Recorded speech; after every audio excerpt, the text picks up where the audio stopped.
stock ED এই এৱাৰ্ডটো ছোৱালীয়ে পোৱা rule of personality test in self ডিস্কভাৰীৰ ওপৰত স্পীচ দি এইটো পাইছে সদায় খুব সযতনে মুচি কাচি এৱাৰ্ডবোৰ জিলিকাই ৰাখোঁ প্ৰত্যেক দিনাই সকলো পেৰেণ্টছে ৰাতিপুৱাৰ পৰা ৰাতিলৈকে ল'ৰা ছোৱালীৰ কাৰণে কিমান যে এনাৰ্জি খৰচ কৰে তাক নতুনকৈ ক'বলগীয়া একো নাই কিন্তু সেই কষ্টৰ মূল্য হিচাপে ল'ৰা ছোৱালীয়ে সৰু হ'লেও কিবা এটা ভাল কৰি দেখুৱাই সেয়া পেৰেণ্টছৰ বাবে আটাইতকৈ মূল্যৱান হৈ পৰে লিভিং ৰুম ক্লিন হোৱাৰ পাছত এইবাৰ বেডৰুমলৈ আহিলোঁ বিছনাৰ বেড কভাৰবোৰ ফিটফাটকৈ পাৰি যোৱাকালি ধোৱা কাপোৰবোৰ জপা হোৱা নাছিলে সেই কাপোৰবোৰ জাপিবলৈ উলিয়াই ল'লোঁ এটা এটাকৈ কাপোৰবোৰ জাপি নিজৰ নিজৰ ঠাইত ৰাখিলোঁ ঘৰৰ নিচিনা শান্তি আৰু আৰাম আন কোনো ঠাইত পোৱা নাযায় ঘৰ ডাঙৰেই হওক বা সৰুৱেই হওক সেয়া ডাঙৰ কথা নহয় সেই ঘৰটোক কেনেকৈ ৰখা হৈছে সেইটোহে ডাঙৰ কথা সংসাৰৰ কাম চম্ভালি লগতে ঘৰ আৰু কিটচেনৰ ক্লিনিঙৰ কাম শিকাটো এদিনৰ কথা নহয়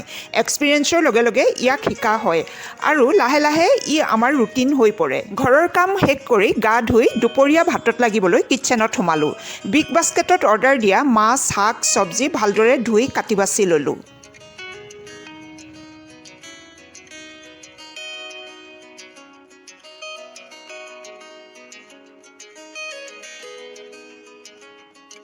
পালেং শাকৰ লগত মাছৰ জোল বনোৱা হৈ গ'ল ৰাতিৰ কাৰণেও একেলগেই বনাই পেলালোঁ লগত আছে ধনিয়া পাত দিয়া মাটি দাইল ছোৱালীয়ে মাছ আৰু মাটি দাইল খাই বেয়া পায় তাইৰ কাৰণে বেলেগে চিকেন আৰু দাইল আছে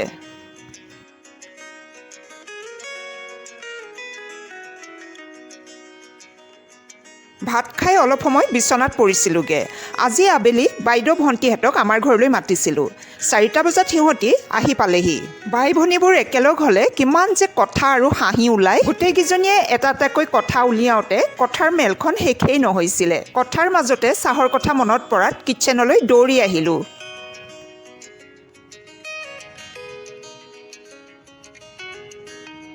চাহৰ লগত খাবলৈ ভণ্টিহঁতে কেক নিমকি লৈয়ে আহিছিলে মোকো একো বনাব নালাগে বুলিয়ে ক'লে চাউলৰ গুড়ি দি বনোৱা পিঠাটো গোটেইবোৰে খাই খুব ভাল পায় সেয়ে মই পিঠা কেইটামানো বনালোঁ